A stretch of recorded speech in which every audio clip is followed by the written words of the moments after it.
बेहद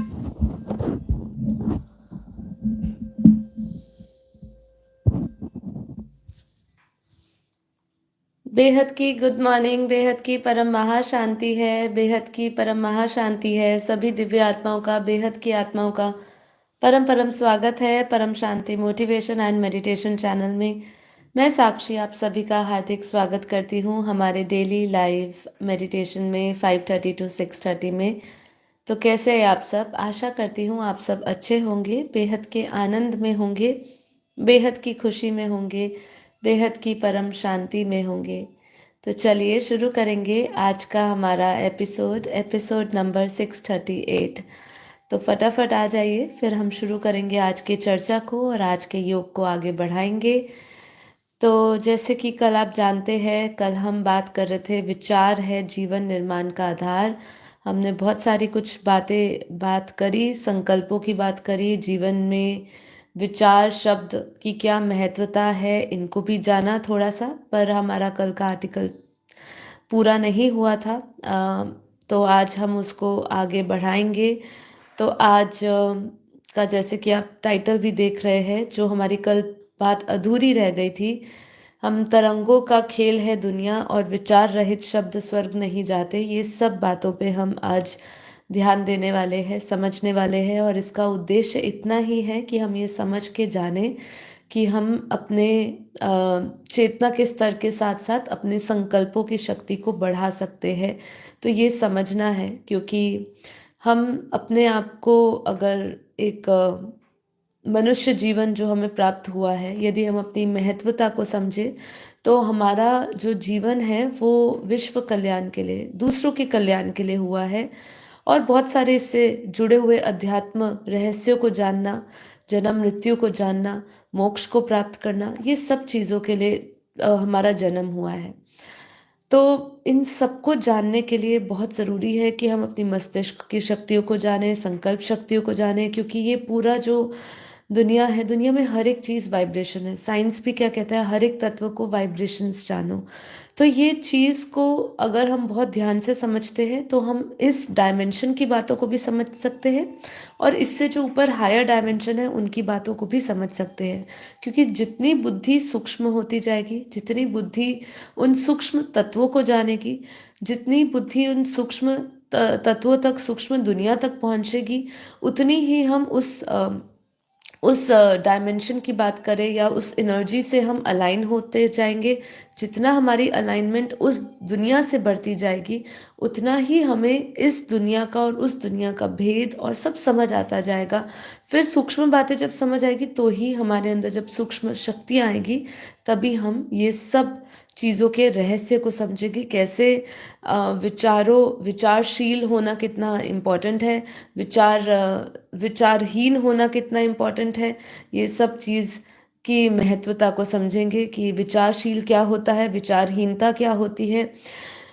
तो ये सब चीज़ों को हम आज थोड़ा सा और विस्तार में समझेंगे, इसलिए आपको बने रहना है। आज का पूरा एपिसोड देखिए और फिर हम अपने पुरुषार्थ को और थोड़ा तीव्र कर पाएंगे। जितना आप सूक्ष्म रहस्यों को जानते हो, उतना ही आप अपने पुरुषार्थ की ओर और अग्रसर होके और जोश से और मेहनत करते हैं और निश्चय बुद्धि आपके अंदर बढ़ता है।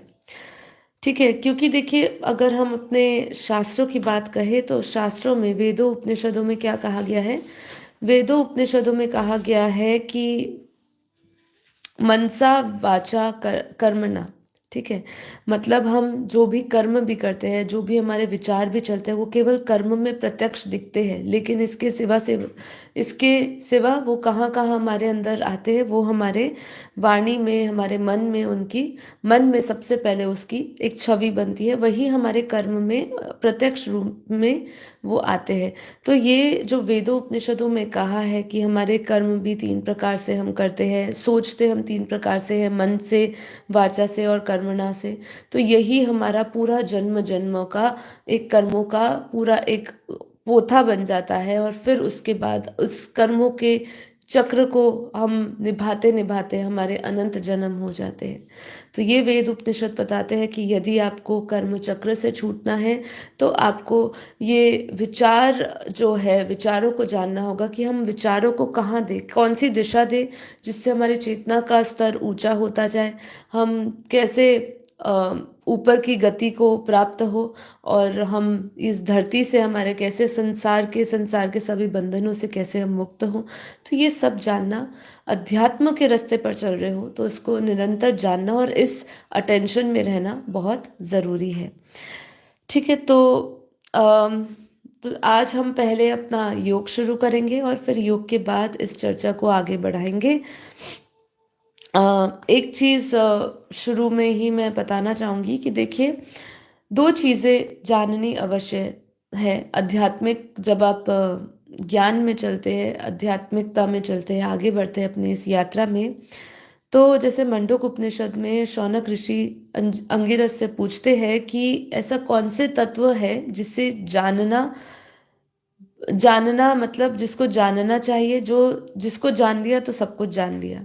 तो महर्षि जी बोलते हैं कि ऐसा कहते हैं, ब्रह्म को जानने वाले कहते हैं कि दो विद्याओं को जानना अति आवश्यक है, वो है परा और अपरा। जैसे बापू जी ने भी कहा, जड़ और चेतन ये दोनों चीज को जानना बहुत जरूरी है। परा हम जानते हैं, परा मतलब जो ब्रह्म को जानना है वही पराशक्ति है, और अपरा विद्या वह है जो संसारिक विद्या से जुड़ी है, चाहे ज्योतिष शास्त्र कह लो, चाहे ये सब चीज़ों की बात करें जो हमें संसार की विद्या दे रहा है। लेकिन जो ब्रह्म की विद्या दे रहा है वही अपरा विद्या है, वही अपरा शक्ति है, और वही अपरा विद्या है, उसी को जानना अति आवश्यक है। जिसने उसको जान लिया उसने ब्रह्म को जान लिया। और हमारा जो पर्पस है, हमारा जो उद्देश्य है, अध्यात्म में क्यों चलता है व्यक्ति, वो इसलिए चलता है जिससे वो अपने ब्रह्म स्वरूप को जान जाए और ब्रह्म को जान जाए। तो दो अक्षरों का ही, दो सब्जेक्ट ही रह जाने वाले, जड़ को जानना, चेतन को जानना, आत्मा को जानना, अनात्मा को जानना। इसको जानना ही आपके जीवन का लक्ष्य, एकमात्र उद्देश्य होना चाहिए। जैसे कि अगर हम आत्मा अनात्मा की बात करें, जड़ चेतन की बात करें, तो वही है सत्य और असत्य को जानना। जब आपने सत्य को जान लिया, असत्य को जान लिया, दोनों के बीच के भेद को जान लिया, तो सिंपल सी बात है कि व्यक्ति किस पे चलेगा, असत्य के मार्ग पे चलेगा या सत्य के मार्ग पे चलेगा। जो ज्ञानी है, जिसने ये मार्ग चुन लिया है, उसने चुनाव कर लिया है कि मुझे इस पे चलना है, तो वो सत्य का मार्ग ही लेगा। इसीलिए जानना जरूरी है, क्या सत्य है क्या असत्य है। ठीक है, तो चलिए आज हम बात करेंगे, जो मेरे पास आर्टिकल है उससे रिलेटेड सब बातों को जानेंगे। तरंगों का खेल है दुनिया, इसके बारे में भी जानेंगे, थोड़ा सा साइंटिफिक दृष्टिकोण से भी समझेंगे कि आध्यात्मिक दृष्टि में विचार को शब्द की आत्मा माना गया है। ये कहा गया, क्या कहा गया है आध्यात्मिक दृष्टि में, अगर हम विचारों की बात करें तो विचार को शब्द की आत्मा माना गया है। विचारहीन शब्द केवल एक भारी ध्वनि है। ये मैं आपको अभी इसलिए बता रही हूँ, ये जब हम योग में भी, हम जब ध्यान करते हैं और जब हम धारणाओं का एक संकल्प लेते हैं, जैसे कि हम नष्टो मोहा स्मृति लब्धा की बात करते हैं, इच्छा मात्रम विद्या की बात करते हैं, हम कहते हैं कि हम ये शरीर मन बुद्धि से परे एक दिव्य चैतन्यमयी आत्मा है, परम परम आत्मा है। तो ये जो शब्द है, जब विचारशील होकर हम बहुत ही ध्यान से अंतर्मुखी होकर ये सब विचार लेते हैं, तो इसका हम फलस्वरूप या प्रमाण, इसका हम ऊर्जा के रूप में देखते हैं, तरंगों के रूप में हमारी उसी की अनुकूल ऊर्जा हमारे अंदर वो पैदा होती है। विचारहीन शब्द जो है वो केवल एक बाहरी ध्वनि है। अगर आपने उसमें अगर आपके ऐसे कोई विचार, ऐसे कोई शब्द है जिसमें कोई भी महत्वता नहीं, वो सब बाहरी ध्वनि रहेगा, जिसमें कोई सच्चाई या गहराई नहीं है। तो इसलिए आपको अगर अनुभव करना है तो आपके हर एक शब्दों में आपकी एक विचारशीलता होनी चाहिए, अंतर्मुखी होना चाहिए। जितना भी आप विचारहीन शब्दों से जुड़े हुए हो वो केवल भारी एक ध्वनि है। इसलिए कहा गया है शास्त्रों में, मनन चिंतन और निधिध्यासन के ऊपर जोर डाला गया है। कहने का तात्पर्य यहाँ इतना ही है कि जब शब्दों में प्रेम, सत्य और करुणा के दिव्य गुण नहीं होते हैं तो वो दिव्यता तक नहीं पहुंचते हैं। यदि आपको अपने शब्दों में प्रेम, करुणा और अगर आप सत्य लाते हैं अपने शब्दों में, अपने विचारों में, तभी वो दिव्य गुणों से भरते हैं। इसीलिए उसको कहा कि ये स्वर्ग तक नहीं जाते, क्योंकि अगर आपके शब्दों में, आपके विचारों में नकारात्मकता है, विचारहीनता है, तो वो स्वर्ग तक नहीं जाएंगे। यहाँ स्वर्ग का अर्थ ये है कि स्वर्ग को एक हायर डायमेंशन माना, मतलब तीसरे लोक तक भी हमारे जो तरंगे हैं, हमारे जो विचार के तरंगे हैं, वो जितनी आत्मा में शक्ति इतनी दूर तक जाते हैं। यदि आप सकारात्मक ऊर्जा से जुड़े हो, अगर आप विचारशील हो, तो आपकी ऊर्जा ऊपर की सूक्ष्म लोकों तक जाती है। ठीक है, क्योंकि जैसे हम ज्ञान में जानते हैं कि जो आकाश तत्व है वो ब्रह्मापुरी तक आकाश तत्व है। अब सभी तत्वों में तरंगे हैं, सभी तत्वों में वाइब्रेशंस है, और ये वाइब्रेशंस कहीं दूर तक ट्रैवल करते हैं। जितना आपकी आत्मा में बल, जितना आपकी आत्मा में शक्ति, उतना विचार हमारे ट्रैवल करते हैं हायर डायमेंशन की ओर। इसीलिए आपको ये समझना होगा कि अगर आपके विचारहीन शब्द है तो वो ऊपर तक नहीं जाएंगे। यदि आपके विचारशील सकारात्मक शब्द है या आपकी वाइब्रेशंस है, वही ऊपर की ओर ट्रैवल करेंगे। तो ऊपर की ओर ट्रैवल करने के लिए आपको हायर एनर्जी से जुड़ना है, क्योंकि जब भी हम हायर सेल्फ से भी जुड़ते हैं तो हायर सेल्फ में क्या करते हैं, हमारे सारे सकारात्मक शब्द, सकारात्मक विचार होते हैं, और वही ऊपर की ओर आपको लेकर जा सकते हैं। यदि आपकी एनर्जी हैवी होगी या आपने कहीं ना कोई ऐसे कोई ब्लॉकेजेस होगी, तो आप ऊपर की ओर ट्रैवल नहीं कर पाओगे, आपके विचार ऊपर नहीं जाएंगे, बुद्धि ऊपर नहीं जाएगी।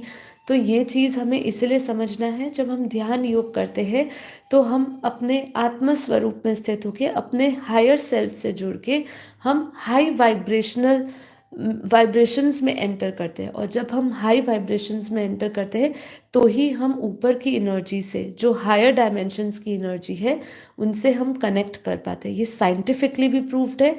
और जब आप अध्यात्म में, स्पिरिचुअल रास्ते पर चलते हो और योग साधना तपस्या करते हो, तो ये धीरे धीरे आप योग में इन सब बातों का अनुभव करते हो कि जब आप हायर एनर्जी से जुड़ रहे हो, हायर वाइब्रेशन से जुड़ रहे हो, उसकी तरंगे या उसका असर, उसके वाइब्रेशनल इफेक्ट हमारा कैसे स्थूल शरीर में, कैसे मस्तिष्क पर उसका असर होता है, कैसे हम अपने, हमारा जो ब्रेन से निकल रहे हुए सिग्नल्स होते हैं या जो हमारे न्यूरॉन्स हैं, न्यूरॉन्स पाथवे भी कैसे बदलते हैं। मतलब अगर हम हाई वाइब्रेशन से, जिसको अगर हम पराशक्ति भी कहें, अगर हम उस परा से जुड़ जाते हैं तो हमारे अंदर जो शक्ति पैदा होती है स्थूल में, सूक्ष्म में, कारण रूप में, वो बहुत ही चमत्कारी शक्ति पैदा कर सकते हैं। ठीक है, तो ये चीज़ों को हमें समझना है कि जितना हमारा क्या कहा है कि वह भौतिक, ये भौतिक स्थान नहीं बल्कि उच्चतम अवस्था है। कौन सी उच्चतम अवस्था है? जब हम स्वर्ग की पड़ी ऊर्जा से अलाइन होते हैं। यहाँ स्वर्ग की बात इसलिए करें क्योंकि शेक्सपियर ने जो वाक्य कहा है, विचार रहित शब्द कभी स्वर्ग में नहीं जाते, हम स्वर्ग तक की बात कर रहे हैं। बाकी अगर हम बात करें तो हमारी ऊर्जा तो ब्रह्मांड, महाब्रह्मांड, परम महाब्रह्मांड, अनंत ब्रह्मांडों में हमारी ऊर्जा व्याप्त हो सकती है। हम अपने वाइब्रेशनल लेवल पे उस डायमेंशन तक पहुंच सकते हैं। लेकिन अभी हम छोटे लेवल पे ही बात करते हैं, आपकी समझ को थोड़ा सा सरल बनाने में और समझाने में, कि यहाँ पे जब हम उच्चतम अवस्था की बात करते हैं, जब हम स्वर्ग के पड़ी ऊर्जा से अलाइन होते हैं, यहाँ पे जो स्वर्ग है वो तीसरे लोक पर है, अगर हम उसकी ऊर्जा से भी अलाइन हो जाते हैं, तभी वह उच्च अवस्था को प्राप्त होता है, जहाँ वो शांति, प्रेम और चेतना का सामंजस्य को अनुभव करता है। ठीक है, तो अब हम योग जब करते हैं तो अब योग में हम अनुभव करेंगे। अब हम योग शुरू करने वाले हैं तो हम इसको समझेंगे। जब हम अपने विचार को, अपनी बुद्धि को उधर हायर डायमेंशन में ले जाते हैं, हम वहाँ से अपनी एक कनेक्शन बनाते हैं। ठीक है, हम उससे अलाइन होते हैं, हायर एनर्जी से अलाइन होते हैं, तो हमारे जो सकारात्मक ऊर्जा है उसको बहुत बल मिलता है, उसको, वो प्रत्यक्ष होती है, वो सिद्ध होने लगती है, वो संकल्प सिद्ध होने लगते हैं। तो अगर आप जितना हायर डायमेंशन से जुड़ोगे उतना ही आपके विचारों को गति मिलेगी। तो हम योग में जाएंगे आंखें बंद करके, और आत्म स्वरूप में स्थित होके उस हायर डायमेंशन जो जहाँ पे परम प्रकाश है, जहाँ परम परम परम ऊर्जा है, जहाँ आत्मा की मूल शक्तियाँ पड़ी है, उस डायमेंशन तक अपने आप को लेकर जाएंगे। बुद्धि से जाना, ये बुद्धि योग है। संकल्पों से हम यात्रा करेंगे। तो ये सब चीज़ों को आप एक एक करके अनुभव करिएगा मेरे साथ। तो आंखें बंद करके एकदम सबसे पहले तो रिलैक्स हो जाइए। ये संसार की से जुड़ी हुई सभी ऊर्जाओं को हमें त्यागना होगा, ये संसारिक ऊर्जा को छोड़ना होगा। तो संसारिक ऊर्जा को छोड़ने के लिए संसार से जुड़ी हुई सभी आसक्तियां, मोह माया से अपने आप को मुक्त करना होगा। तो ये मुक्त कैसे करेंगे? ज्ञान की ताकत, ज्ञान के प्रकाश से अपने आप को ये सभी चीज़ों से मुक्त करेंगे। योग में हम उस उच्चतम अवस्था को अगर अनुभव करना चाहते हैं, वहाँ हम पहुँचना चाहते हैं, उस ऊंचाइयों तक पहुँचना चाहते हैं और उस उच्चतम शक्ति को अपने भीतर अनुभव करना चाहते हैं, तो सबसे पहले जो धारणा में आपको सिखाया जाता है वो यही है कि हम अपने आप को इस जगत से अलग देखें। ये जगत मिथ्या है, ब्रह्म ही सत्य है, परम प्रकाश ही सत्य है। अपने सत्य स्वरूप की ओर हमारी एक नज़र जानी चाहिए। जैसे ही सत्य की ओर नज़र जाएंगे, असत्य धुंधला होता जाएगा। और जितना सत्य पे अडिगता से, अटूट विश्वास से, प्रबलता से आगे बढ़ते जाएंगे, उतना ही असत्य खत्म होता जाएगा, नष्ट हो जाएगा और हम सत्य से पूरी तरह जुड़ जाएंगे। सत्य ज्ञान ही आत्मज्ञान है। आसक्तियों से हमें मुक्त होना ही होगा। ये आसक्तियां ही हमारे जन्म मरण का कारण बनी हुई है, दुख सुख का कारण बनी हुई है।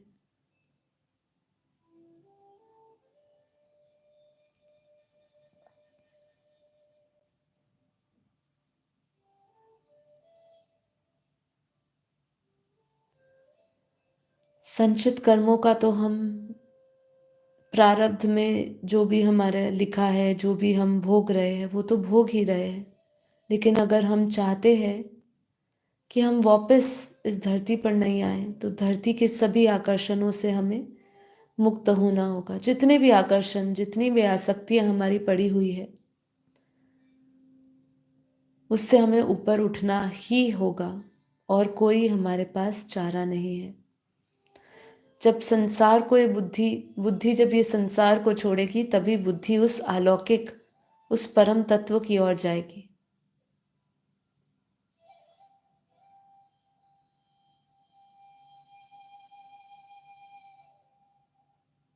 तो अपने उस परम शांति स्वरूप का अनुभव करें, परम आनंद का अनुभव करें, अपने भीतर प्रसन्नता का अनुभव करें।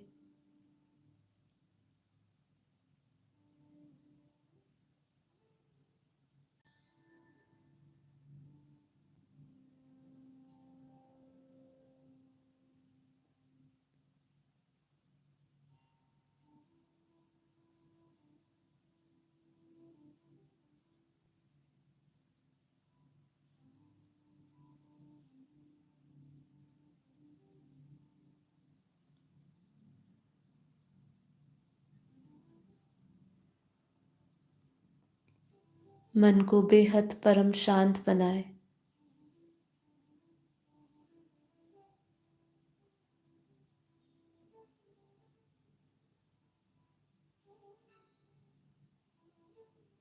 इसको जानते हुए अनुभव में लाए कि ये शरीर और शरीर से जुड़ी हुई प्रत्येक वस्तु,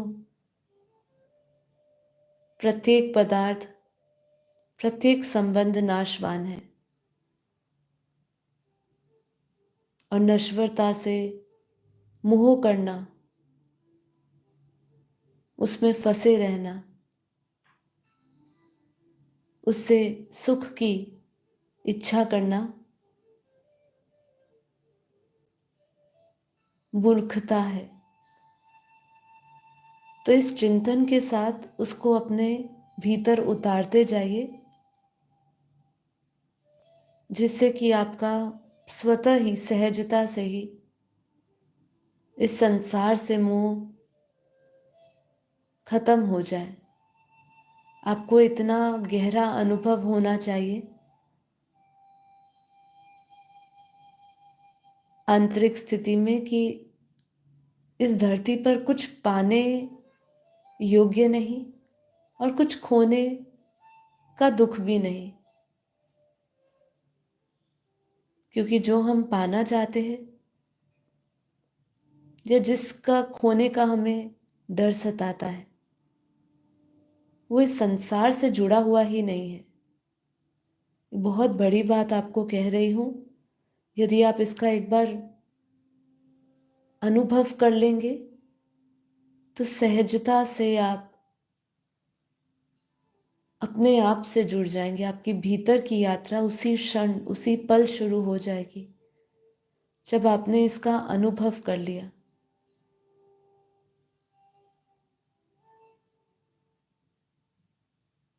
कि कुछ यहाँ पर न पाने योग्य है और ना कुछ खोने के भय से दुखी होने के योग्य है। कुछ भी नहीं है हमारा इस धरती पर। देखा जाए तो ये श्वास भी उधार है। इतना गहरा चिंतन करे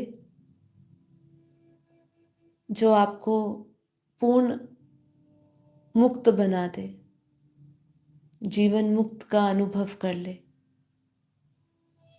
जीते जी जीवन मुक्त। वो ऐसी संतोषजनक अवस्था है जीवन मुक्त, जहां सुख और आनंद की चाबी सिर्फ और सिर्फ आपके हाथ में है।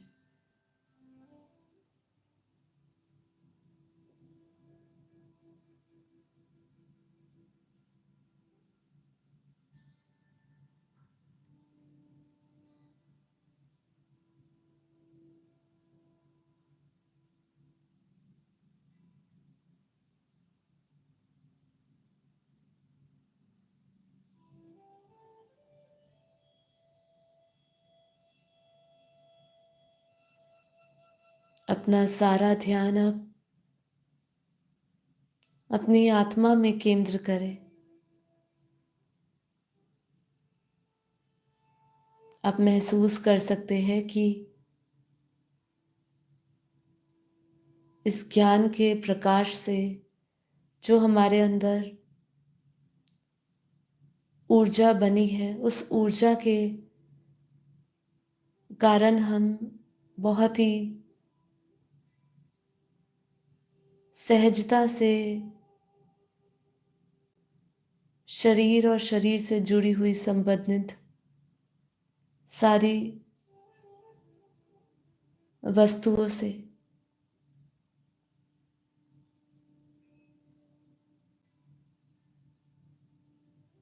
मुक्त होके आत्मा स्वरूप में स्थित हो रहे हैं।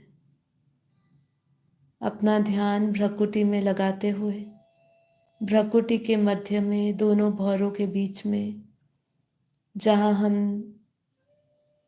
तिलक लगाते हैं, वहां उस पॉइंट ऑफ लाइट को विजुअलाइज करें।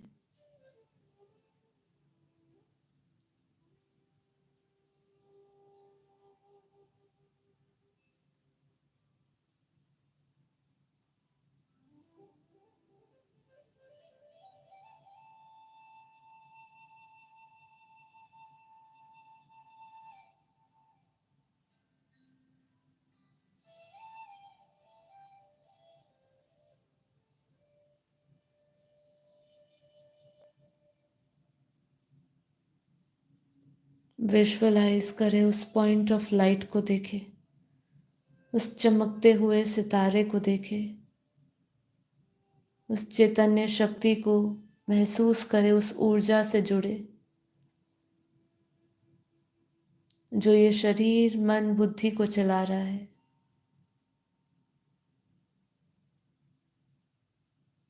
अपने भीतर उस दिव्य प्रकाश को देखिए, प्योर वाइट लाइट, परम प्रकाश, परम पवित्र लाइट को महसूस करें अपने मस्तक से।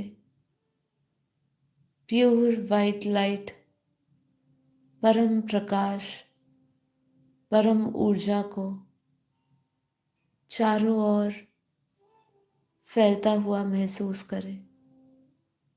चारों ओर आत्मा से निकलती हुई प्योर वाइट लाइट,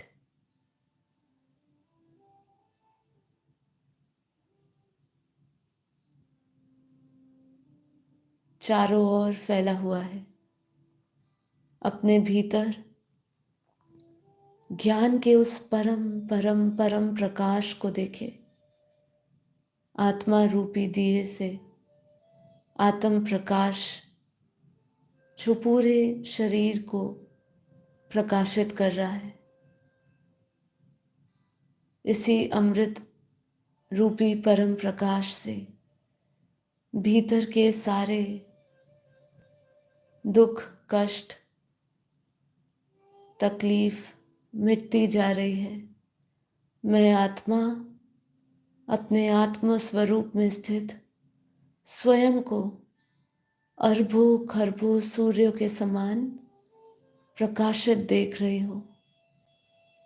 मुझ आत्मा में अनंत अनंत सूर्यों का प्रकाश है। महसूस करे, विजुअलाइज करे कैसे मैं आत्मा अनंत सूर्यों के समान प्योर वाइट लाइट, परम प्रकाश चारों ओर अपने भीतर फैला रही हूँ। मुझ आत्मा से निरंतर प्योर वाइट लाइट, परम प्रकाश, परम पवित्र लाइट, परम शक्तियाँ चारों ओर वायुमंडल में जा रही है, वायुमंडल में जा रही है। परम शांति की दिव्य तरंगों को अपने आस पास के पूरे वायुमंडल में फैला हुआ देखे और उसको महसूस करे। उस परम परम परम ऊर्जा को महसूस करे, वो दिव्य शक्तियों को महसूस करे। मेरे चारों ओर दिव्य प्रकाश है, दिव्य लाइट है जो मुझे निरंतर हल्का बनाती जा रही है, एकदम हल्का। कोई मन में बोझ नहीं, मन भी अमन बन गया है। बुद्धि बेहद स्थिर, बेहद शांत, निरसंकल्प। लेकिन उस निरसंकल्प अवस्था में भी मैं आत्मा निरंतर अपने भीतर से, आत्मा से प्योर वाइट लाइट, परम प्रकाश की परम ऊर्जा बिखेर रही हूँ। चारों ओर परम परम परम प्रकाश ही प्रकाश है, प्रकाश ही प्रकाश है। सकारात्मक ऊर्जा से युक्त मैं आत्मा निरंतर बेहद के बेहद की परम परम शक्तियाँ, परम परम परम ऊर्जा को फैला रही हूँ। जैसे सूर्य से प्रकाश उसके उदय होने पर स्वतः ही निकलता है, वैसे ही मुझ आत्मा से निरंतर स्वतः ही एक परम ऊर्जा, एक परम प्रकाश, दिव्य लाइट निकल रही है। जो निरंतर इस वायुमंडल को भी परम शुद्ध बना रही है। फील करते जाइए उस ऊर्जा को। बेहद आनंद की अनुभूति है, बेहद खुशी है इस अनुभूति में, बेहद संतोष।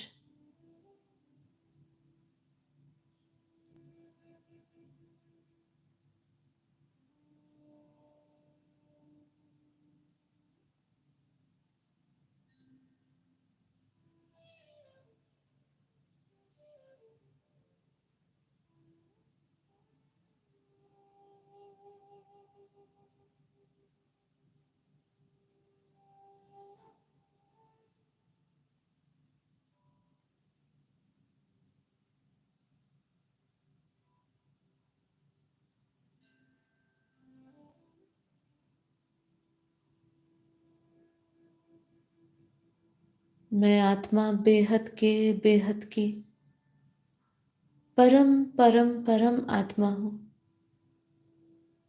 मुझ आत्मा में बेहद के बेहद की परम परम परम शक्तियां हैं।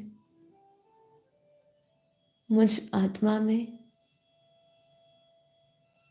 बेहद के बेहद का परम परम परम तेज है। अपनी आत्मा में उस पॉइंट ऑफ लाइट के चारों ओर एक दिव्य परम प्रकाश का, परम लाइट का एक घेरा, एक आभा मंडल महसूस करें। उस पॉइंट ऑफ लाइट आत्म स्वरूप में स्थित उस महा परम प्रकाश के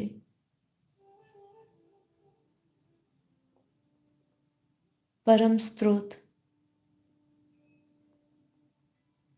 परम आत्मा जो निरंतर परम प्रकाश फैला रही है। निरंतर मुझ आत्मा से अनंत अनंत शक्तियां बिखर रही है। सूर्य के समान मैं निरंतर प्रकाश बिखेर रही हूं।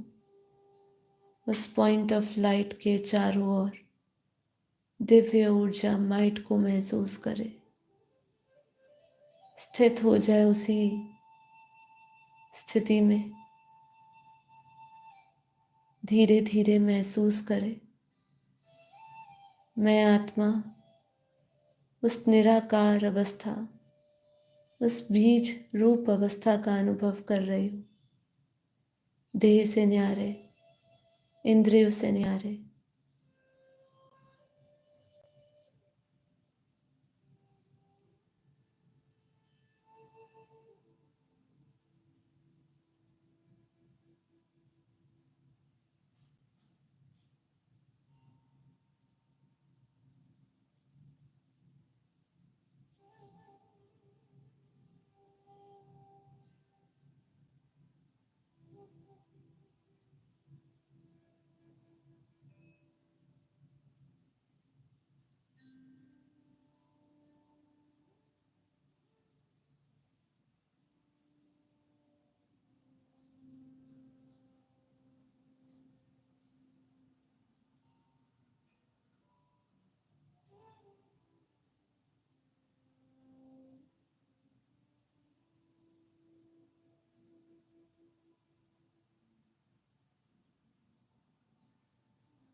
मैं आत्मा बेहद के बेहद की परम परम आत्मा,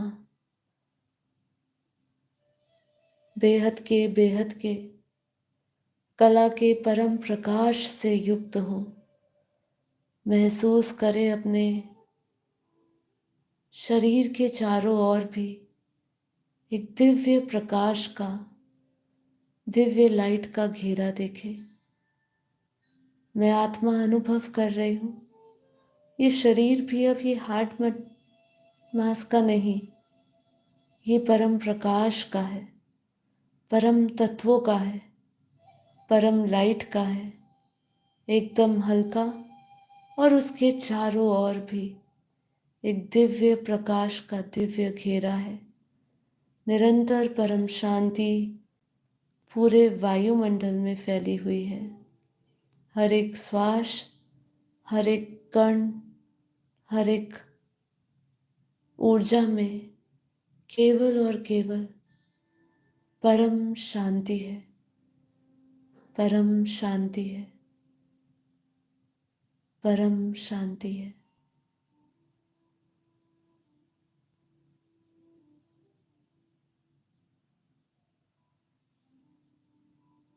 मैं आत्मा अब दिव्य दृष्टि से, दिव्य बुद्धि से उस अलौकिक पारलौकिक दुनिया को देख रही हूँ। अपनी उस अति सूक्ष्म से सूक्ष्म बुद्धि से चेतना के उस उच्चतम अवस्था को प्राप्त मैं आत्मा वो अदृश्य दुनिया को अपनी अलौकिक दृष्टि से, अपनी दिव्य बुद्धि से उस बेहद की दुनिया को देख रही हूँ और उस ऊर्जा से जुड़ती जा रही हूँ और उस ऊर्जा को अपने आसपास के वायुमंडल में भी अनुभव करती जा रही हूँ। मैं आत्मा अनंत ब्रह्मांडों को, अनंत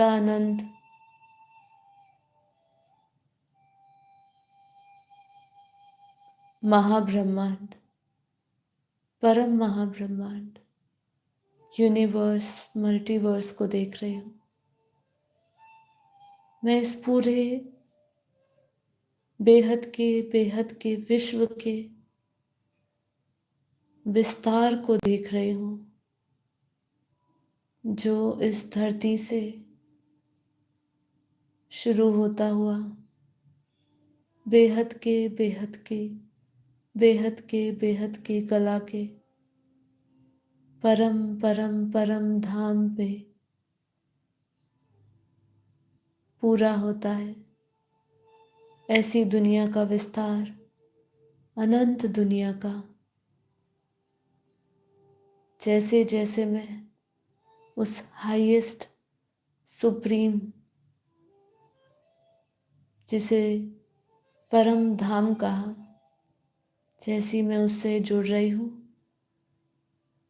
मैं आत्मा महसूस कर रही हूँ कि वहाँ से बहुत ही पावरफुल लाइट वायुमंडल से मुझ आत्मा में आ रही है और वही पावर को मैं अपने पूरे ऑरा में महसूस कर रही हूँ।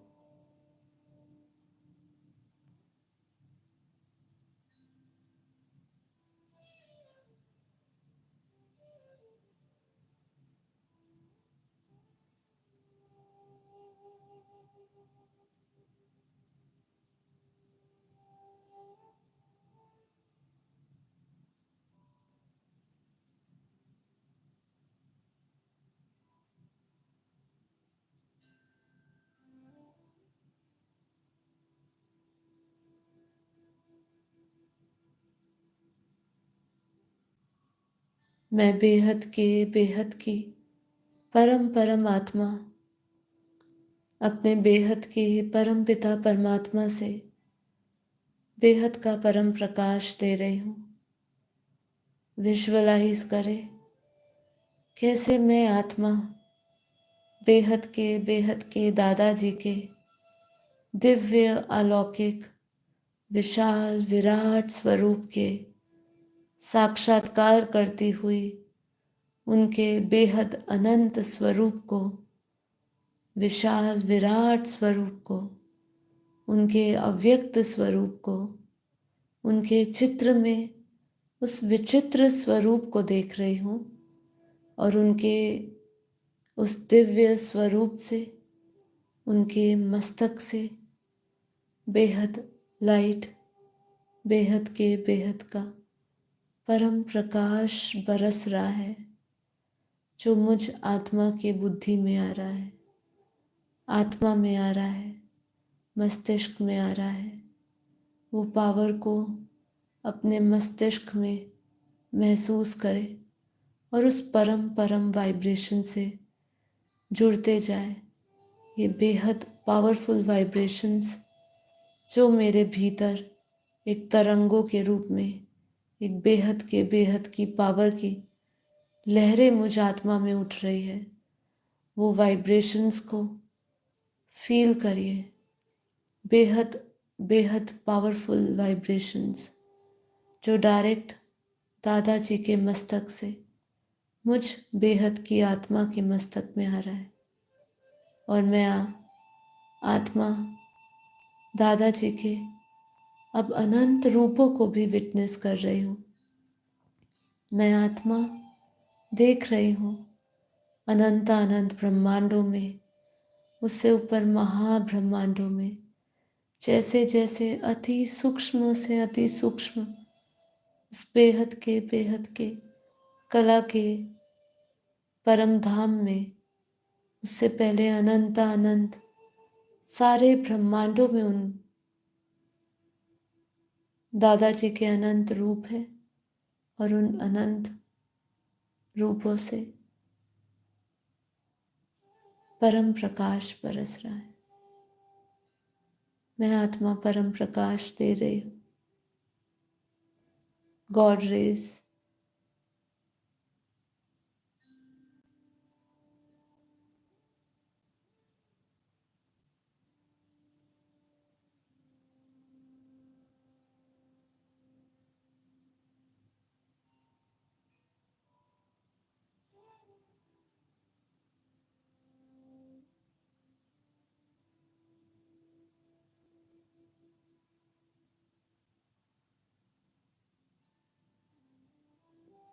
बस अब फील करते जाए, महसूस करते जाए वो शक्ति को। मैं आत्मा बेहद के दादाजी की दिव्य शक्तियों के साथ अलाइन हो चुकी हूँ। बेहद की कला के परम धाम से गहरा संबंध स्थापित हो चुका है। निरंतर मैं आत्मा वो बेहद के करंट को बेहद के परम प्रकाश के रूप में लेती जा रही हूँ। निरंतर परम प्रकाश, परम लाइट बढ़ता जा रहा है, बढ़ता जा रहा है। मैं आत्मा अपने उस पूर्ण स्वरूप में, निर्दोष निर्गुण अवस्था में, जहाँ मुझ आत्मा में कोई दोष नहीं, मैं आत्मा निर्दोष, निराकार, निरंजन, निर्विकार की गहरी अनुभूति, इस गहरे ध्यान में परमात्मा की वो शक्ति निरंतर मैं महसूस कर रही हूँ। निरंतर वो पावर आती जा रही है, लाइट आती जा रही है। मैं आत्मा लाइट स्वरूप बन पूरे विश्व में परम शांति के संकल्पों को फैला रही हूँ।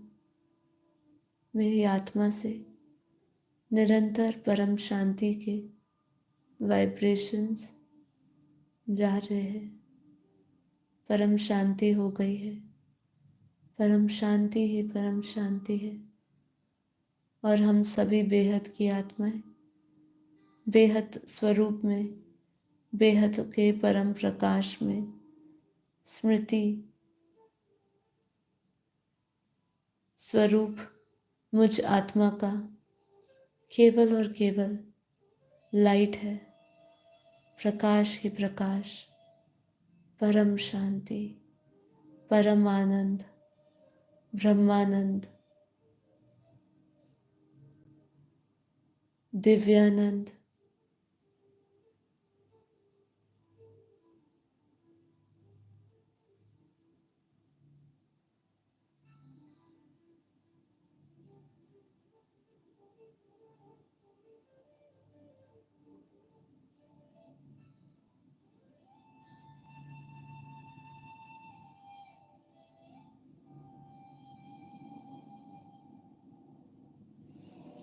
परम शांति बेहद की परम परम परम महाशांति है, महाशांति है, महाशांति है। हम इस ध्यान को, इस योग को यही समाप्त करते हैं। आप सभी आत्माओं का दिल से धन्यवाद, दिल से धन्यवाद। इस योग के, इस ध्यान के अनुभव को महसूस करें जो इस योग से पहले जो हमारी मानसिकता थी, जो शरीर की अवस्था थी, मन की, बुद्धि की, वो कैसे अति सूक्ष्म हो गई है।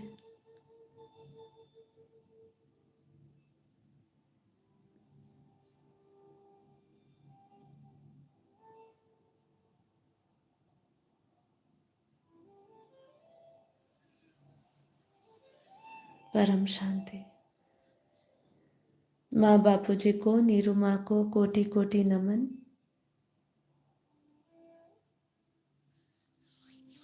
दोनों हथेलियों को घिसे, हथेलियों को आंखों पे रखे, हथेलियों के भीतर आंखें खोले और हथेलियों को नीचे ले आए।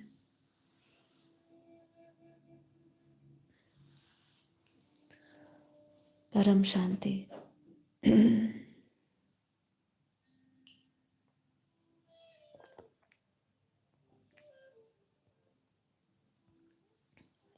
योग में जैसे कि आज हम बात कर रहे हैं विचार रहित शब्द की ऊर्जा के बारे में, जैसे वो नकारात्मक ऊर्जा रहती है, वैसे ही अगर हम अभी ध्यान की बात करें, जितना आप अपनी बुद्धि को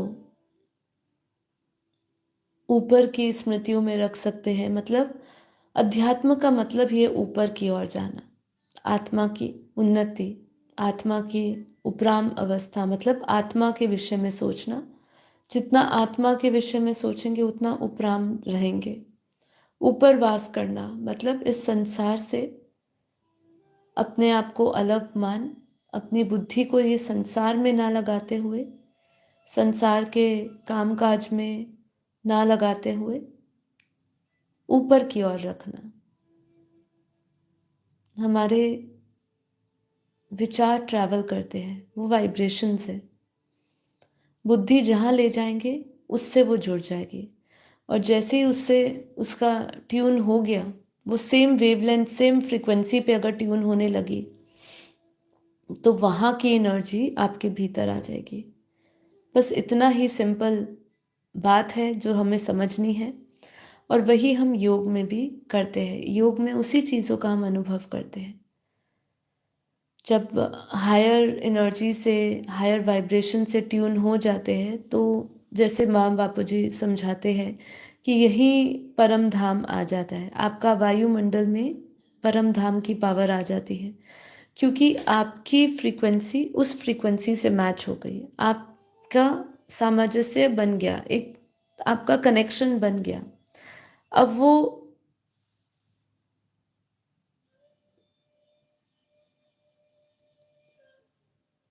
हाँ, तो देखिए ऐसा होता है अक्सर कि देखिए, हमें अभ्यास नहीं है ना ये संसार को छोड़ने का, ये शरीर को छोड़ने का, तो हम एक अवस्था को प्राप्त होते हैं, इसलिए हमारा गाइडेड मेडिटेशन होता है। गाइडेड मेडिटेशन क्यों होता है? आपको क्या ज़रूरत है गाइड करने की, या हमें भी गाइड बापू जी से प्रेरणा मिलती है तो हम क्यों गाइडेड मेडिटेशन की ओर बढ़ते हैं? क्योंकि अगर हम थोड़ी देर के लिए भी बीच बीच में ऐसा होता है कि हम एक अवस्था को पहुंचते हैं, पर फिर हमें धरती की ग्रेविटी पकड़ लेती है, धरती का आकर्षण पकड़ लेता है, पर वो ग्रेविटी से छूटना ही हमारा काम है। जैसे रॉकेट ऊपर उड़ता है, अगर वो धरती की ग्रेविटी में ही रहे तो वो नीचे गिर जाता है, अगर वो धरती की ग्रेविटी को पार कर लेता है तो वो स्पेस में चला जाता है। ऐसे ही हमारे साथ भी है। अगर हमने सही तरीके से इस धरती की ग्रेविटी को छोड़ दिया, मतलब धरती के जो आकर्षण है वो वही ग्रेविटी बने हुए हैं हमारे लिए, उसको छोड़ दिया और हमारे विचार ऊपर की ओर ट्रैवल करने लग गए, तो वो विचार की गति, जैसे ऊपर कहा कि वो प्रकाश की गति से हम ट्रैवल करने लग जाते हैं, तो ये फिर हमारे अंदर यहाँ तत्वों का कुछ खेल नहीं रहता, हम प्रकाश की गति से ऊपर की ओर ट्रैवल करते हैं। ये सिर्फ अनुभव किया जा सकता है। इस पे बातें तो साइंटिफिक तौर से इसको बहुत तरीकों से समझाया जा सकता है, इस पे पुष्टि की जा सकती है, लेकिन ध्यान तो एक अब सब आत्मा का अलग अलग विषय है अनुभव का। सबकी आत्मा आत्मा का अलग अनुभव होता है। आज का योग का अनुभव सबका अलग होगा, कल के योग का अनुभव बहुत अलग होगा। किसी को कल का योग बहुत अच्छा लगा होगा, आज का योग किसी को ठीक ठीक लगा हो, किसी को आज भी बहुत अच्छा महसूस हुआ हो, कल से भी श्रेष्ठ अनुभव हुआ हो, उच्चतम अवस्था को पहुंच चुका हो, उसकी अभी भी स्मृति उधर ही टिकी हुई हो, वो सबकॉन्शियस लेवल पे वहीं पर ही टिका हुआ हो, और निरंतर वो जहाँ पे आपका माइंड टिक गया, जहाँ बुद्धि स्थिर हो गई, ठीक है, जहाँ आपने ध्यान कर लिया, जहाँ आपने धारणाएं बना ली अपनी, बस वहीं से ही पावर आपके अंदर आती रहेगी। इसलिए जिसको ध्याया उसी को पाया, सीधी सी बात है। और उसी की एनर्जी के साथ आप इंटरेक्ट भी करते हो। जिसको ध्यान करते हो उसकी एनर्जी को लगातार अडेप्ट करते रहते हो, इंटरेक्ट करते रहते हो, और उसका असर आपका, यही इंटरेक्शन जो होता है सोल इंटरेक्शन। अब यहाँ पे सोल इंटरेक्शन की जगह हम क्या करते हैं, आत्माओं का इंटरेक्शन नहीं, यहाँ आत्मा का परमात्मा से लगातार एक कनेक्शन के रूप में इंटरेक्शन होता रहता है। ऊर्जा से इंटरेक्शन, कैसे उनकी परम ऊर्जा को हम अपनी ऊर्जा के साथ एक करते हैं, ठीक है। और वो जब एक हो जाता है तो हमें एकत्व का वो महसूस होता है कि वो और मैं एक ही हूँ, और धीरे धीरे वो एकता इतनी प्रबल हो जाती है कि आपका खुद का अस्तित्व ना रहता हुआ आप केवल उस पर ब्रह्म परमेश्वर लाइट को देख रहे होते हो, जो आपके लिए वो निराकार स्वरूप परमात्मा का आपको दिखता है। आपको वो विजन्स दिखते हैं जहाँ सिर्फ वही है, एक वही है, और आपका कोई अस्तित्व नहीं, केवल वो लाइट ही लाइट, प्रकाश ही प्रकाश है, जो जिसका आदि आदि तो है, जिसकी शुरुआत तो हुई लेकिन उसका अंत नहीं है कोई, ठीक है। कहते हैं उसका अंत, पर उस अंत तक नहीं पहुंच सकते। जहां हम सोचते हैं, जहां आप और मैं सोचते होंगे कि यहाँ उसका अंत है, वास्तव में वो उसका अंत नहीं होगा। हमारी बुद्धि ने उसको बना दिया कि वहां तक अंत है, क्योंकि हम वहीं तक ही पहुंच पाए। बाकी उसको पार करना, उस बुद्धि से भी उसको पार पाना असंभव है, ठीक है। तो यहाँ पे कह रहे हैं, क्या कह रहे हैं, यहाँ कह रहे हैं कि जिन परिस्थितियों में एक व्यक्ति छिन्न, उदास और असंतुष्ट जीवन जीता है, उन्हीं परिस्थिति में दूसरा व्यक्ति संतुष्टि का अनुभव करता है। प्रतिकूलता में भी वह कह रहा है कि मैं आनंद में हूँ। ये जो अवस्था है ना, ये श्रेष्ठ अवस्था है। ये अवस्था को आपको, मुझे, सबको पाना है। जितनी भी प्रतिकूलता आ जाए आपके जीवन में, जितनी भी अवस्थाएं, जितनी भी परिस्थितियां बिगड़ जाए, लेकिन उस परिस्थिति में आप कह रहे हो मैं आनंद में हूं। वस्तुतः मानव जीवन के सुख दुख, उत्थान पतन आदि के केंद्र बिंदु व्यक्ति के अपने विचार ही है। आपका विचार अगर ऊपर की ओर ट्रैवल कर रहा है, ऊपर की ओर ही है, उस परमात्मा में ही है, तो आप नीचे की एनर्जी आपको प्रभावित नहीं करेगी। ये इसको बहुत अलग दृष्टिकोण से भी समझाया जा सकता है, पर अभी हम दूसरे तरीके से समझ रहे हैं कि अगर आपकी अलाइनमेंट ऊपर की एनर्जी से है तो नीचे की एनर्जी प्रभावित नहीं करेगी। इसको आप ये ऐसे समझे कि जो बाहर की परिस्थितियों में जो भी आपको दुख दर्द कष्ट आएगा, आपको वो प्रभावित कब नहीं करेगा। आप इसका जवाब यही है कि वो तब नहीं करेगा जब आपकी एनर्जी ऊपर की एनर्जी से अलाइन है। तो नीचे की एनर्जी से कोई फर्क नहीं पड़ेगा। नीचे की एनर्जी में अलाइन है तो आपको फर्क पड़ेगा, तो बहुत प्रभाव होगा आपके ऊपर। उसका उसका प्रभाव से आप वापस, आपका योग नहीं लगेगा, वापस आप नकारात्मकता में आ जाओगे, वापस आपके अंदर वही दुख कष्ट, अलग अलग भय, काम क्रोध लोभ मोह वापस आ जाएगा। तो ये हमारे लिए एक सबसे बड़ा चैलेंज है कि हम हमेशा उसकी फ्रीक्वेंसी के साथ ट्यून्ड अप रहे। ठीक है, बिल्कुल सही। ये अगर हम ज्ञान योग सेवा धारणाएं 4 सब्जेक्ट्स पर बहुत ही दृढ़ निश्चय के साथ चलते हैं, अडिगता से चलते हैं, अटलता से चलते हैं, तो हम उस अवस्था में रहते हैं जहाँ निरंतर हमारी अवस्था उसके साथ ट्यून्ड अप है। बस हमें यही ध्यान रखना है। तो हमारे निचली निचली सतह पे जो भी प्रभाव पड़ रहा है ना, ये बाहरी सतह पे जो प्रभाव पड़ रहा है बाहरी वायुमंडल का, वो नहीं पड़ेगा, क्योंकि हम अंतर्मुखी हो चुके हैं। हमारा ध्यान, हमारी चेतना का स्तर उसके साथ जुड़ा हुआ है, उसकी फ्रीक्वेंसी के साथ जुड़ा हुआ है। इसीलिए कहा, मानव जीवन के सुख दुख, उत्थान पतन आदि का केंद्र बिंदु व्यक्ति के अपने विचार ही है। विचार ऊपर चला गया तो यहाँ के विचारों का, यहाँ के हल्के विचार, यहाँ के जो भारी विचार है इस वायुमंडल के, वो आपको प्रभावित नहीं करेंगे, क्योंकि आप एकदम हल्के हो। हल्की जो होती है हवा, वो क्या है, वो ऊपर ऊपर चली जाती है ना। जो भारी अशुद्ध हवा होती है वो नीचे बैठ जाती है। आप जब देखेंगे शाम को, शाम के समय वायुमंडल में जब वायु जो है वो भारी हो जाती है, वो तो नीचे बैठने लग जाती है। नीचे धरती के सतह पे हमें वो उसकी गंध, उसकी अनुभूति, उसकी महसूसता होती है। लेकिन जैसे ही वो हल्की हो जाती है तो वो ऊपर की ओर चली जाती है, फिर उसका उसका हम गंध या उसका स्पर्श ज़्यादा महसूस नहीं करते हैं। तो हल्की हवा वो ऊपर रहती है, भारी हवा नीचे आ जाती है। तो ऐसे ही हमारा भी भारीपन, अगर हमारी वाइब्रेशंस में भारीपन है, ठीक है, अगर हम काम क्रोध लोभ मोह अहंकार ऐसी फ्रीक्वेंसी से जुड़े हैं, ऐसे वाइब्रेशन से जुड़े हुए हैं, तो निरंतर हम भारीपन महसूस करेंगे और हमारा योग नहीं लगेगा। जितना हम परमात्मा के एनर्जी से ट्यून्ड अप रहेंगे, जितना हम मन को निर्मल रखेंगे, मन को शुद्ध पवित्रता अपनाएंगे, सत्य की ओर बढ़ेंगे, सत्य का विचार करेंगे, सत्य का चिंतन करेंगे, उतनी फ्रीक्वेंसी हमारी हाईएस्ट फ्रीक्वेंसी से जुड़ेगी और हम हल्के रहेंगे। जड़ होते हुए भी विचारों में संचेतना क्रांति लाने की ताकत है। विचार वह आग है जो जला भी सकती है और जो आलोकित भी कर सकती है। तो ये आप पर ही निर्णय, आपको ही करना है कि मुझे उस अलौकिकता पे जाना है, उधर उसकी ऊंचाइयों को छूना है, या मुझे यहाँ पे जलना है। ठीक है, यह सुई धागा बनकर सबको, सबके सबसे जोड़ भी सकती है और कैंची बनकर अलगाव भी करा सकती है। बहुत ही इंपॉर्टेंट है ना। बहुत सुंदर उदाहरण दिया है कि सुई धागा बनके सबको अपने साथ जोड़ सकते हो और कैंची बनकर अलगाव भी करा सकते हो। यद्यपि मनुष्य के पास न तेज नाखून है न नुकीले दांत है, फिर भी आज का सबसे क्रूर भवाए जो हिंसक प्राणी है वो मनुष्य ही माना जाता है। इसीलिए कि वह विचारों को शस्त्र बनाकर स्वार्थी खेल खेलता है, जबकि इन्हीं विचारों के बल पर वो अहिंसक, करुणावान और परोपकार का जीवन भी जी सकता है। तो प्राणी हिंसक क्यों है आज मनुष्य? क्योंकि उसके विचार हिंसक हो चुके हैं।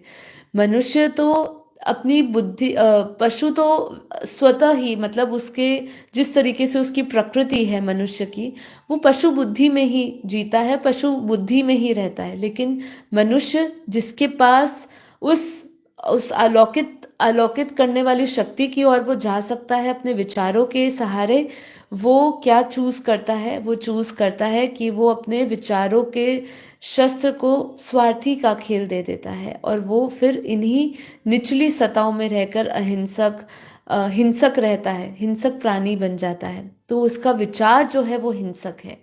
ठीक है, यहाँ पे क्या कहा, जितने भी महापुरुष है, ऋषि मुनि हैं, उन्होंने विचारों को सबसे महत्वपूर्ण शक्ति के रूप में स्वीकृत किया है। जैसे जलती हुई अग्नि अपने निकट तीर स्थान को भी गर्म कर देती है, वैसे ही विचारों की ऊष्मा भी अपने संपर्क में आने वाले व्यक्तियों के व्यक्तित्व में अमूल चूल परिवर्तन घटित करने में सक्षम है। इसीलिए बापूजी ने कहा कि जब हम परम शांति की दिव्य ऊर्जा से जुड़ते हैं, उस वाइब्रेशन से जुड़ते हैं, और उन वाइब्रेशंस के अंदर इतनी शक्ति है, उन विचारों में, विचार मतलब वाइब्रेशंस, उन वाइब्रेशंस की ऊष्मा में इतनी शक्ति कि आपके संपर्क में आने वाले व्यक्ति के व्यक्तित्व को बदल देती है और उसके अंदर एक परिवर्तन घटित होता है।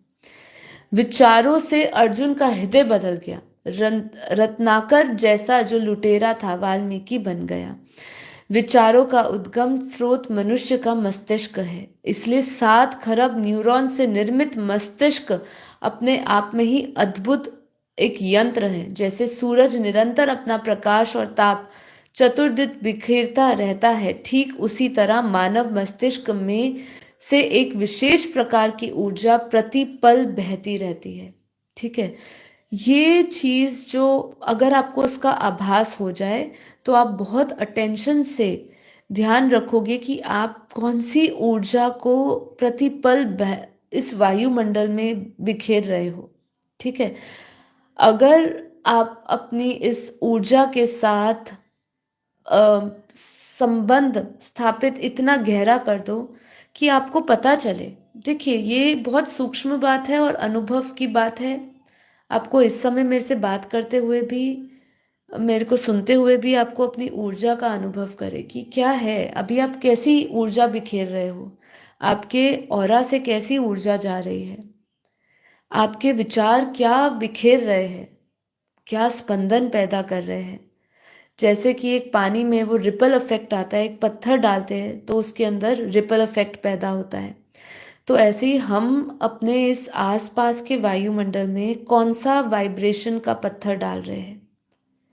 हम परम शांति डाल रहे हैं, या हम नेगेटिव संकल्प डाल रहे हैं, या हम दुख दर्द के संकल्प डाल रहे हैं, या हम भय के संकल्प डाल रहे हैं। बिल्कुल बटरफ्लाई इफेक्ट। कॉन्शियसनेस, हमारी जो चेतन शक्ति है, उसमें बेहद पावर है, बेहद शक्ति है। हम इसको समझे, जितना समझे उतना आप इसको प्रबलता से इसका यूज कर सकते हो।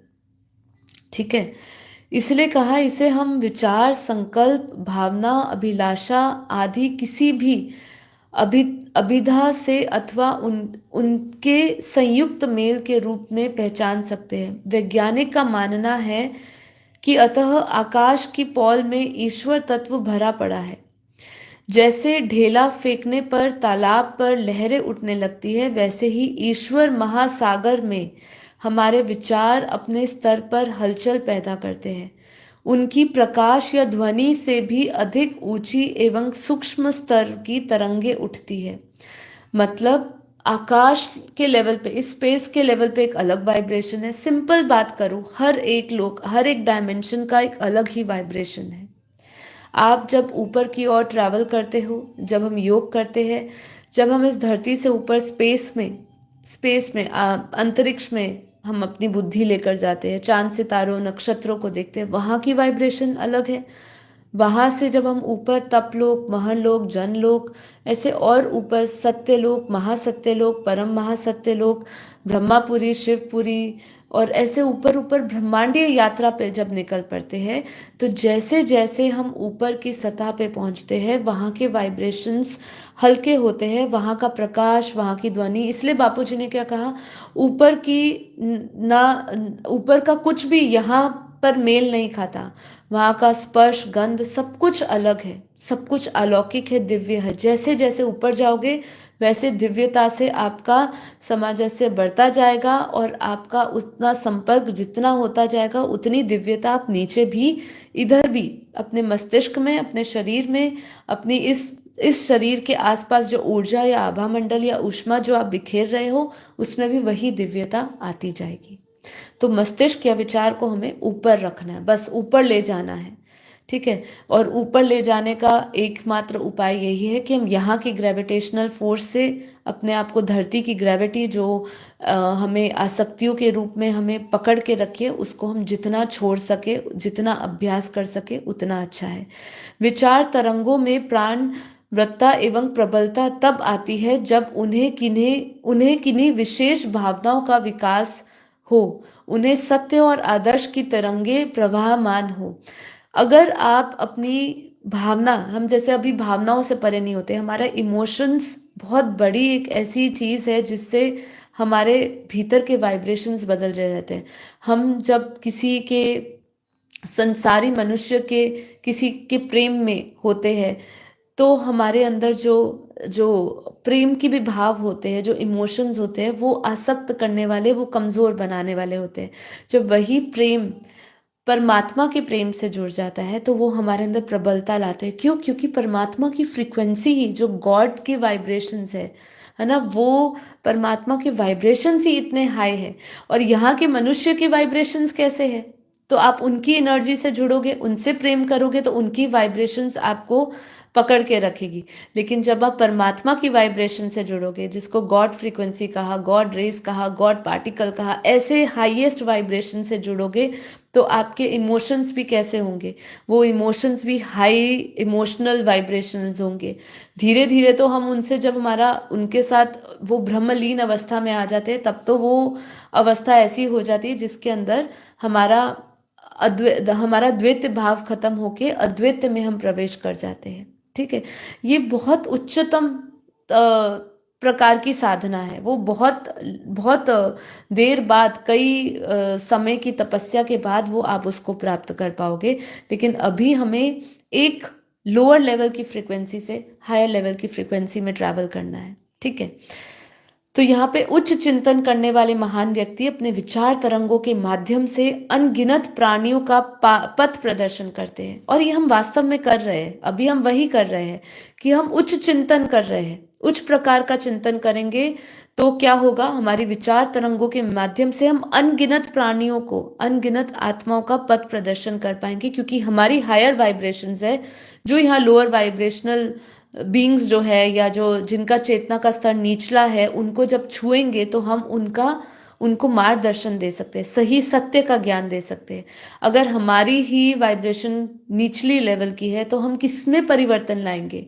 किसी में परिवर्तन नहीं ला सकते। तो परिवर्तन भी आप तभी ला पाओगे जब आप हाई फ्रीक्वेंसी में होगे।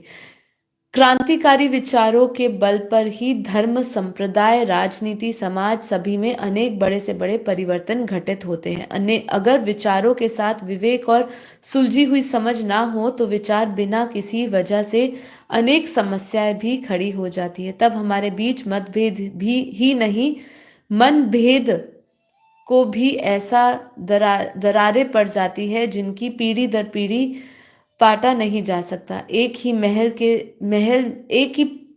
ही पहल में सारे रिश्तों का गणित बदल जाता है। तो वैचारिक वैमनस्य ही नहीं जागता, बल्कि द्वेष और नफरत की न खुलने वाली गांठें पड़ जाती है। तो कहने का तात्पर्य शॉर्ट में यही है कि तरंगों का खेल ही ये दुनिया है।